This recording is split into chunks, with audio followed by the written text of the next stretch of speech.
नमस्कार मंडळी मी Ganesh Thackeray news agree चॅनलवरती आपलं सहर्ष स्वागत आहे।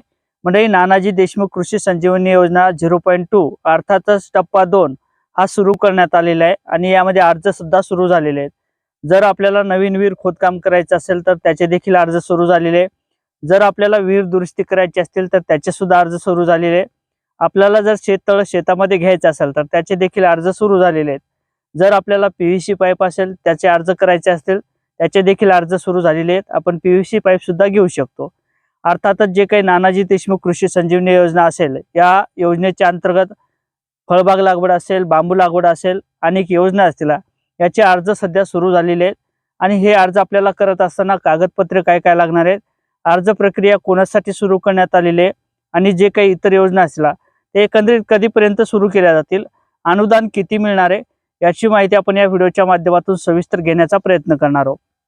तर मंडळी, मी गणेश ठाकरे न्यूज ॲग्री चॅनलवरती आपलं सहर्ष स्वागत आहे। आणि तुम्ही जर चॅनलवर नवीन असाल तर या साईडला एक सबस्क्राईबचं काळं किंवा तांबडं बटन दिसेल त्याच्यावरती क्लिक करा। जर तुम्हाला हा व्हिडिओ आवडला तर नक्की आपल्या इतर शेतकऱ्यांपर्यंत हा व्हिडिओ शेअर करायला विसरू नका, कारण तर राज्य सरकारच्या माध्यमातून अनेक योजनेची अंमलबजावणी केली जाते, परंतु त्या योजना शेतकऱ्यांपर्यंत पोहोचत नाहीत।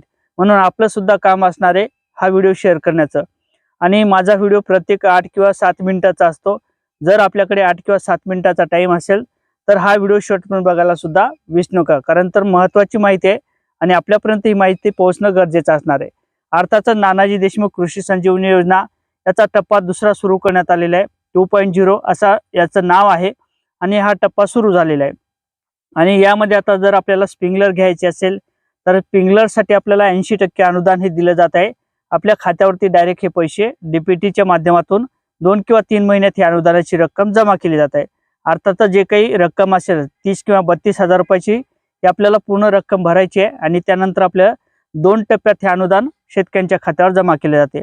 आता त्याचबरोबर जर तुम्हाला तुषार सिंचन असेल किंवा ठिंबक सिंचन असेल, म्हणजे अर्थातच ठिंबक सिंचन जरी आपल्याला घ्यायचं असेल तर त्याला देखील 80% अनुदान हे चालू करण्यात आलेले, याचे देखील अर्ज सुरू झालेले आहेत। जर आता ही अनुदानाची रक्कम जी काही असेल ती 2 महिन्याच्या आत आपल्या किंवा 3 महिन्याच्या आत ही अनुदानाची रक्कम जमा केली जाते। 80% आपल्याला अनुदान दिलं जाते। राज्य सरकारचा हिस्सा आणि केंद्र सरकारचा हिस्सा असं मिळून आपल्याला 80% अनुदानाची रक्कम दिली जाते। जवळपास 17 ते 18 हजार रुपये आपल्याला हे वापस मिळतात।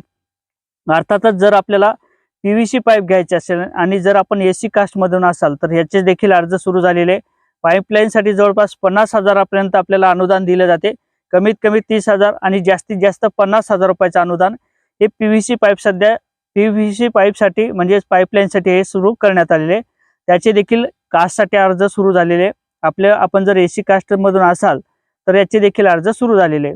जर आपल्याला डॉक्टर बाबासाहेब आंबेडकर योजना असेल, अर्थातच जी काही बिरसा मुंडा योजना होती याच पद्धतीने डॉक्टर बाबासाहेब आंबेडकर योजना असेल, या पद्धतीने आता नानाजी देशमुख योजनेत सुद्धा याची अंमलबजावणी केली जात आहे। याचे देखील अर्ज सुरू झालेले आणि अर्जाची काही प्रकार असेल, आपल्याला अनुदानाची रक्कम ही जवळपास 4 लाखापर्यंत अनुदानाची रक्कम आपल्या थेट खात्यावरती जमा केली जाते। जर आपण एसी कास्टमधून असाल किंवा एसटी कास्टमधून असाल तर हे अर्ज आपल्याला करता येणार आहे। आणि जर आपली विहीर त्या ठिकाणी दुरुस्ती करायची असेल तर त्याचे देखील अर्ज सुरू झालेले। विहीर दुरुस्तीसाठी जवळपास 1 लाख रुपयाचं अनुदान हे दिल्या जात आहे। यापूर्वी आपल्याला 50 हजार रुपयाचं अनुदान हे विहीर दुरुस्तीसाठी दिलं जात होतं, परंतु यामध्ये वाढ करण्यात आलेली आहे आणि आता आपल्याला 1 लाख रुपयाचं अनुदान हे विहीर दुरुस्तीसाठी मिळत आहे। आणि जर आपल्याला बांबू लागवड करायची असेल तर आपल्या बांबू लागवडसाठी जवळपास 1 हेक्टरला म्हणजेच 2.5 एकर जमीनला आपल्याला 7 लाख रुपयाचं अनुदान हे दिलं जात आहे राज्य सरकारच्या माध्यमातून। त्याचबरोबर केंद्र सरकारच्या माध्यमातून याचा हिस्सा असेल तो आपल्या थेट खात्यावरती 3 वर्षात जमा केला जातो। आता जे काही रोजगार हमीच्या माध्यमातून राबवली जाणारी योजना असेल त्याच पद्धतीने ही सुद्धा योजना आहे। आणि सुरुवातीला जे काही हप्ते असतात ते थोडेफार प्रमाणात रोजगार हमीच्या सेवकाच्या म्हणजे रोजगार हमी जे काही जॉब कार्ड लावतो आपण त्या शेतकऱ्यांच्या खात्यावर जमा केले जाते। आणि त्यानंतर रोपाची जी काही अनुदानाची रक्कम असेल, खत बियाण्याची अनुदानाची रक्कम असेल आणि तार कुंपणाची रक्कम असेल, अशा पद्धतीने जवळपास आपल्याला 7 लाख रुपयाचं अनुदान हे बांबू लागवडीसाठी मिळते प्रति हेक्टरी। याची देखील आपण लागवड करू शकता। आणि जर हे बांबू लागवड किंवा आपल्याला फळबाग लागवड जर हे शेताच्या काठाने करायची असेल, बांधावरती करायची असेल, याचे सुद्धा अर्ज सुरू झालेले, ते देखील आपण अर्ज करू शकता. आता फळबाग लागवडसाठी सुद्धा जे काही महाडीपीटी योजना असेल त्याच्या माध्यमातून, नानाजी देशमुख योजना असेल म्हणजे कृषी संजीवनी योजना टप्पा 2 याच्या अंतर्गत सुद्धा अर्ज सुरू झालेले. आणि यापूर्वी जे काही फुंडकर योजना म्हणून होती त्या योजनेच्या अंतर्गत सुद्धा आपल्याला अर्ज करता येत होते. आता जे काही अनुदानाची रक्कम असेल ती 100% आपल्या शेतकऱ्यांच्या खात्यावर जमा केली जाते. आता याचे जे काही अनुदानाची रक्कम असेल फळबाग लागवडसाठी, मग तुम्हाला आंबा लागवड करायची असेल, काजू लागवड करायची असेल, सीताफळ लागवड करायची असेल, पेरू लागवड करायची असेल, त्याचबरोबर तुमचं काय म्हणतात ते फणस लागवड करायची असेल, अनेक जे काही फळबाग लागवडीच्या योजना असतील, संत्रा असेल, मोसंबी असेल, चिक्कू असेल, अशा जे काही फळबाग योजना असतील त्याचा लाभ आपण घेऊ शकतो आणि आपण ते देखील अर्ज करू शकतो. याचा अनुदान हे 100% आपल्याला दिले जाते. जर आता आपल्या शेतामध्ये तुम्हाला जर शेततळ घ्यायचं असेल तर त्याचे देखील अर्ज सुरू करण्यात आलेले. त्याचे अर्ज नानाजी देशमुख कृषी संजीवनी योजना टप्पा 2 अर्थातच या टप्प्याच्या अंतर्गत जे काही अर्ज असतील ते देखील सुरू झालेले. आणि जर आपल्या शेतामध्ये जुनं शेततळ असेल आणि त्याचं जर काही मर्चिंग फाटलेलं असेल, ताडपत्री त्या ठिकाणची फाटलेली असेल तर त्याचे देखील अर्ज सुरू झालेले. जे काही गांडूळ प्रकल्प असेल त्याचे देखील अर्ज सुरू झालेले. गांडूळ प्रकल्पाचा जो काही युनिट असेल त्या युनिटसाठी सुद्धा 100% अनुदान आपल्याला दिले जाते. याचे देखील अर्ज सुरू करण्यात आलेले. PVC पाईप असेल, त्याचबरोबर तुमचं कांदा तळ असेल याचे सुद्धा अर्ज केले जाणार आहेत. याचे देखील अर्ज लवकरच सुरू केले जातील. कोठा असेल त्याचे देखील अर्ज सुरू केले जाणार आहेत. लवकरच त्याची सुद्धा अंमलबजावणी ही केली जाऊ शकते. आता उन्हाळी अधिवेशन होईल आणि त्यामध्ये जे काही नानाजी कृषी संजीवनी योजना असेल त्या टप्प्यासाठी 2 टप्प्यासाठी जे काही आर्थिक मदत असेल त्याची सुद्धा अंमलबजावणी केली जाईल. त्याच्यासाठी निधीची तरतूद केली जाईल. आणि त्यानंतर कोठा असेल, तुमचं पॅकिंग हाऊस असेल, त्याचबरोबर शेडनेट असेल याचे देखील अर्ज सुरू करण्यात येतील.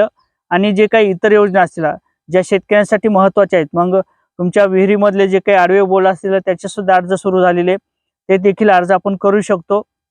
आणि त्याचबरोबर ट्रॅक्टर असेल, आपल्याकडे शेतीची जे काही गट शेतीचा असेल त्याच्या देखील अर्जाची प्रक्रिया सुरू केली जाईल. आणि त्याचबरोबर जिल्हाधिकारी यांच्या माध्यमातून सुद्धा सांगण्यात आलेले, जर आपल्या गटामध्ये जवळपास 90 ते 95% जे एससीच्या कॅटेगरीतील सभासद असतील तर अशा शेतकऱ्यांना ट्रॅक्टरचं सुद्धा अनुदान दिलं जात आहे. 100% अनुदानावरती म्हणजे 90% अनुदान हे शेतकऱ्यांना दिले जात आहे, त्या गटातील शेतकऱ्यांना दिले जात आहे.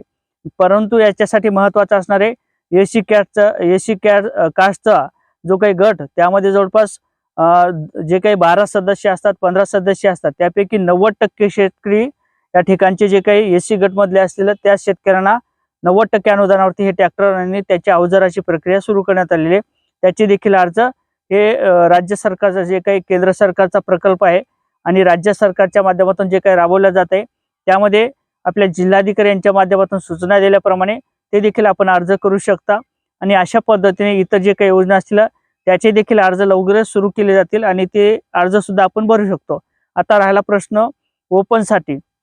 बऱ्याच शेतकऱ्यांच्या माध्यमातून सध्या विचारलं जात आहे, जे काही विहिरीची प्रक्रिया असेल, जो काही विहिरीचा फॉर्म असेल नवीन विहीर खोदकामसाठी, तो अर्ज कधी सुरू केला जाणार आहे. अर्थातच त्याची जी काही प्रक्रिया असेल मार्च नंतर ती सुरू केली जाईल. आणि त्या मार्च नंतर आपण जे काही अर्ज प्रक्रिया भरल्यानंतर जे काही नानाजी देशमुख कृषी संजीवनी टप्पा 2 आहे, अर्थातच जे काही टप्प्याच्या अंतर्गत दुसऱ्या टप्प्याच्या अंतर्गत जे काही अर्ज असतील ते देखील सुरू केले जातील. परंतु यासाठी जी काही अधिकृत माहिती असेल ती आलेली नाही आणि त्यासाठी लागणारं बजेट सुद्धा हे तयार करण्यात आलं नाही किंवा त्याची पुरवणी मागणी सुद्धा जोडण्यात आली नाही. म्हणून जी काही मागणी असेल आणि जी काही प्रक्रिया असेल ते आल्यानंतर नक्कीच आपण अपडेट घेण्याचा प्रयत्न करणार आहोत. असेच नवीन अपडेट घेण्याकरता नक्की चॅनलवर नवीन असाल तर चॅनलला सबस्क्राईब करा आणि व्हिडिओ आवडला तर लाईक आणि शेअर करायला सुद्धा विसरू नका. जय शिवराय.